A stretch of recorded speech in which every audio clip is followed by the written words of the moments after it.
Hello welcome to विप्टामाइंड channel. आज इस सेशन में हम डिस्कस करेंगे अबाउट कंडीशंस ऑफ डिविजिबिलिटी। ये टॉपिक काफ़ी इंपॉर्टेंट है कॉम्पिटिटिव एग्जामिनेशंस के लिए। सो अगर आप हमारे चैनल पे न्यू हैं so please subscribe our channel to get regular updates. So let's start with the session. Okay, conditions of divisibility start करने के पहले हमको कुछ बेसिक कॉन्सेप्ट्स पता होना चाहिए, जैसे कि zero of the polynomials. What do mean by zero of the polynomial? अब जैसे हम कंसीडर करते हैं x plus one is one of the polynomials, so what is zero of the polynomial? So ये जो पॉलिनोमियल है इसमें जो वेरिएबल है इसका क्या वैल्यू सब्सटीट्यूट करेंगे सो दैट ये पॉलिनोमियल का वैल्यू जीरो हो जाए। Understood? So that is known as zero of the polynomial. So अगर हमको zero of the polynomial calculate करना है तो हम क्या करेंगे, वो पॉलिनोमियल को हम जीरो से इक्वेट करेंगे। अंडरस्टूड? सो नाउ वन को हम RHS में ट्रांसपोज करेंगे तो ये हो जाएगा zero minus one, so that is x equals to minus 1. So if we substitute the value of x as minus 1 in this polynomial, so ये polynomial का value क्या हो जाएगा, 0। अब जैसे कि यहाँ minus 1 plus 1 and that is nothing but equals to 0. Understood?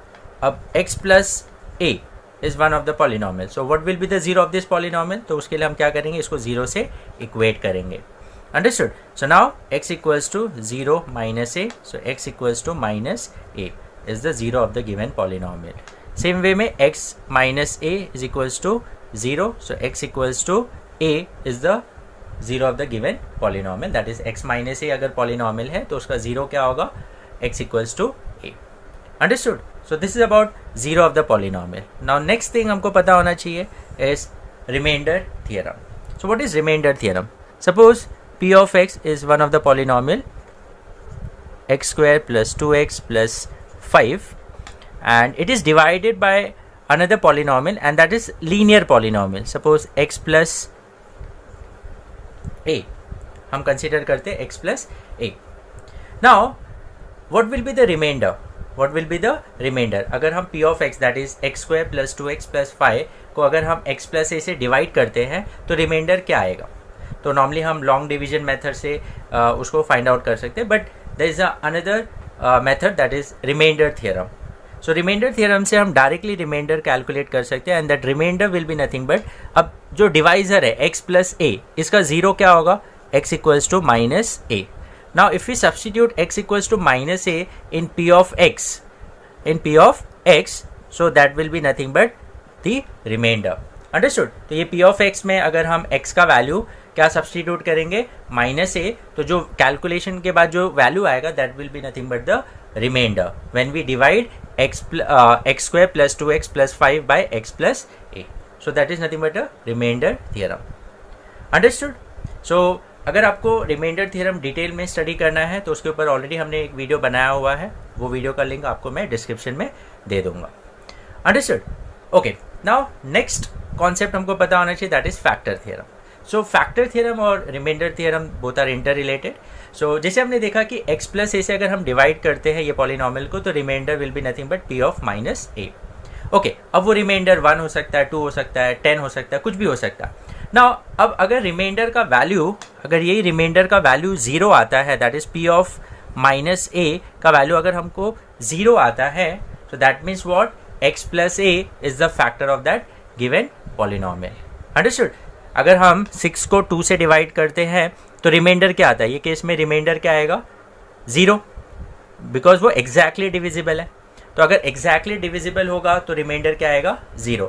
तो अगर हम हमको p ऑफ माइनस a का वैल्यू अगर 0 आता है, दैट इज द रिमाइंडर अगर 0 आता है, so we can say that x plus a is the factor of that given polynomial. Understood? So this is about factor theorem. So factor theorem का भी link मैं आपको डिस्क्रिप्शन में दे दूंगा, वहाँ पर हमने डिटेल में इसके बारे में डिस्कस किया हुआ है। Okay, now will see the different conditions of divisibility जो काफ़ी कॉम्पिटिटिव एग्जाम्स में आते हैं, जैसे कि first x raise to n plus a raise to n. Now x raise to n plus a raise to n will be divisible by, it will be divisible by x plus a, it will be divisible by x plus a only when n is odd. n क्या होगा, odd. Understood? तो x raised to n plus a raised to n को अगर हम x plus a से divide करते हैं तो क्या वो एग्जैक्टली डिविजिबल होगा कि नहीं होगा, that depends on the value of n. सो अगर n का वैल्यू ऑड होगा, अगर n का वैल्यू ऑड होगा तो it will be exactly divisible. अब जैसे मैं बोलता हूँ ये पॉलिनॉमियल है p of x that is x raise to n plus a raise to n. Now divisor क्या है, x प्लस a. अब इसका जीरो क्या होगा, इसका जीरो होगा x equals to minus a. तो अब हम यहाँ पर सब्सटीट्यूट करते हैं p ऑफ माइनस a. सो p of minus a is minus a raise to n plus a raise to n. Understood. तो अब ये आ जाएगा हमको रिमाइंडर. अगर हम x प्लस ए से डिवाइड करते हैं तो रिमाइंडर क्या होगा, p ऑफ माइनस ए, जो अभी हमने डिस्कस किया. नाउ अब देखो, अगर n का वैल्यू ऑड होगा, अगर n का वैल्यू ऑड होगा तो इसका वैल्यू क्या होगा, माइनस ए ही आएगा. मतलब अगर n का वैल्यू सपोज 3 होगा तो minus a raise to 3 plus a raise to 3 and that will be nothing but 0. Understood. तो रिमाइंडर क्या आएगा, 0. और अगर रिमाइंडर 0 आए मतलब x प्लस ए उसका फैक्टर होगा. Understood. That means x plus a उसको कम्प्लीटली डिवाइड कर रहा है. तो ये देखो, यहाँ पर अगर माइनस होगा, क्योंकि यहाँ पर ये प्लस में ही आएगा, ये क्या होगा, प्लस में होगा, तो ये वैल्यू माइनस में आना चाहिए, तो ही तो कैंसिल होकर 0 होगा. तो इसका मतलब अगर यहाँ माइनस साइन है तो पावर अगर ऑड होगा तो ही वो आंसर माइनस में आएगा. अगर इवन होगा तो पॉजिटिव हो जाएगा. अगर 4 हो गया, 6 हो गया, 10 हो गया तो ये क्या हो जाएगा, पॉजिटिव में आएगा. तो ये हो जाएगा जैसे a raise to 10 plus a raise to 10 हो जाएगा. तो अभी यहाँ पर इक्वल्स टू 0 आ रहा है क्या, नहीं आ रहा है. तो वो केस में वो एग्जैक्टली डिवाइड नहीं करेगा, रिमाइंडर 0 नहीं आएगा. अंडरस्टूड. तो रिमाइंडर 0 कब आएगा, जब n का वैल्यू क्या होगा, ऑड होगा. अंडरस्टूड. क्योंकि ये माइनस तभी होगा जब पावर जो होगा वो नेगेटिव होगा. अंडरस्टूड. हाँ, तो इसका मतलब क्या हुआ, x raise to n plus a raise to n is completely divisible. ये क्या हो जाएगा, कम्प्लीटली डिविजिबल जो होगा वो कब होगा, कम्प्लीटली डिविजिबल होगा व्हेन n इज ऑड. और अगर n इज इवन है, n इज इवन, तो वो क्या होगा, कम्प्लीटली डिविजिबल होगा, नहीं. So it will B not completely divisible. Understood. हमने देखा अगर इवन होगा तो दोनों पॉजिटिव होगा तो ऐड हो जाएगा, तो it will not be equals to 0. Understood. तो ऐसे केस में n अगर ऑड होगा तो कम्प्लीटली डिविजिबल होगा, और कम्प्लीटली डिविजिबल कब नहीं होगा, जब n का वैल्यू इवन होगा. अंडरस्टूड. नाउ नेक्स्ट केस, अगर ये x माइनस ए से हम डिवाइड करते हैं, x माइनस ए से डिवाइड करते हैं, तो अगर x माइनस ए से हम डिवाइड करेंगे तो अगेन इसका 0 क्या होगा, 0 will be x equals to a. अब देखो ये p of x is x raise to n plus a raise to n. अब x का वैल्यू क्या हो गया, a. Now a raise to n plus a raise to n. अब power चाहे ऑड हो चाहे इवन हो, हाँ, क्योंकि यहाँ पॉजिटिव में ही है तो ऑड हो या इवन हो पॉजिटिव में आने वाला है, तो ये कैंसिल आउट हो रहा है क्या, रिमाइंडर 0 आ रहा है क्या, नहीं आ रहा है. अंडरस्टूड. यहाँ पर रिमाइंडर 0 नहीं आ रहा है. अंडरस्टूड. चाहे वो ऑड हो या इवन हो, आंसर तो पॉजिटिव, दोनों पॉजिटिव में है, क्योंकि x का वैल्यू a हो गया तो a raise to n plus a raise to n, तो a raise to n plus a raise to n, तो यहाँ पर 0 होने वाला है क्या, नहीं. अंडरस्टूड. तो x माइनस a वो कभी भी डिविजिबल नहीं होगा कम्प्लीटली. अंडरस्टूड. x माइनस ए से वो कभी भी कम्प्लीटली डिविजिबल नहीं होगा, क्योंकि यहाँ x का वैल्यू a हो गया, और ये केस में अगर हम x का वैल्यू a पुट करते हैं तो n का कुछ भी पावर हो तो यहाँ पर हमको 0 नहीं आने वाला है. अंडरस्टूड. रिमाइंडर 0 नहीं आने वाला है. समझा. तो हमने ये 3 केसेस पहले स्टडी किया, that x raise to n plus a raise to n is completely divisible by x plus a. x plus a से कम्प्लीटली डिविजिबल होगा अगर n का वैल्यू ऑड होगा, और अगर n का वैल्यू इवन है तो वो कम्प्लीटली डिविजिबल नहीं होगा. देन हमने देखा x माइनस ए अगर हम लेते हैं, x माइनस ए से डिवाइड करेंगे तो ये केस में चाहे n का वैल्यू ऑड हो चाहे इवन हो, वो कभी भी कम्प्लीटली डिविजिबल नहीं होगा. हाँ, नेवर, यहाँ पर it is never completely divisible by x minus ए.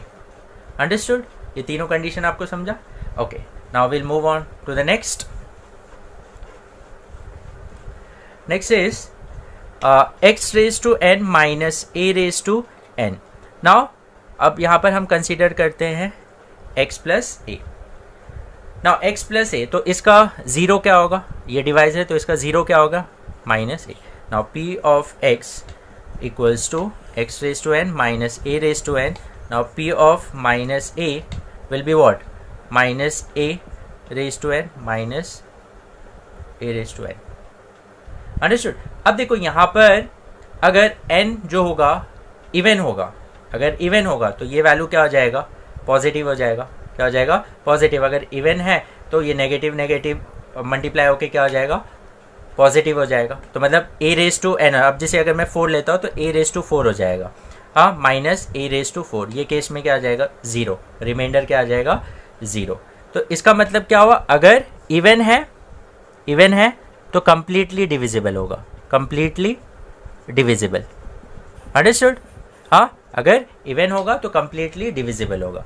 अगर यही ऑड होगा, अगर n का वैल्यू ऑड होगा तो क्या आ जाएगा, देखो अगर ऑड होगा तो ये भी माइनस होगा, तो minus a raise to, suppose 3 अगर हम कंसीडर, तो minus a raise to 3 minus a raise to 3। तो यहाँ पर क्या है, माइनस में ही है, यहाँ पर क्या है, माइनस में ही है। तो अगर माइनस में तो ये कैंसिल दोनों होने वाले क्या, नहीं। तो इक्वल्स टू 0 आएगा क्या, नहीं। The remainder will not be equals to 0। Understood. तो इसका मतलब अगर ऑड होगा तो कंप्लीटली डिविजिबल नहीं होगा। ये केस में अगर x raise to n minus a raise to n है तो वो completely divisible by x plus a कब होगा, जब n का वैल्यू इवन होगा। और अगर n का वैल्यू ऑड है तो हमने देखा ऑड है तो यहाँ पर कैंसिल आउट नहीं हो रहा है, इक्वल्स टू 0 नहीं आ रहा है, सो कंप्लीटली डिविजिबल नहीं होगा। Understood. Okay, now will see the next one. Now x raised to n minus a raised to n is completely divisible by x minus a. x minus a से completely divisible होगा, चाहे even हो चाहे odd हो, चाहे even हो चाहे odd हो। अब जैसे कि इसका अगर हम 0 लेते हैं तो x इक्वल्स टू a हो जाएगा। अब देखो ये p ऑफ x है तो x raise to n minus a raise to n, तो क्या हो जाएगा, p of a will be what, a raise to n minus a raise to n, x का वैल्यू a सब्स्टिट्यूट। अब यहाँ पर देखो n का वैल्यू चाहे ऑड हो चाहे इवन हो, दोनों केस में क्या हो जाएगा।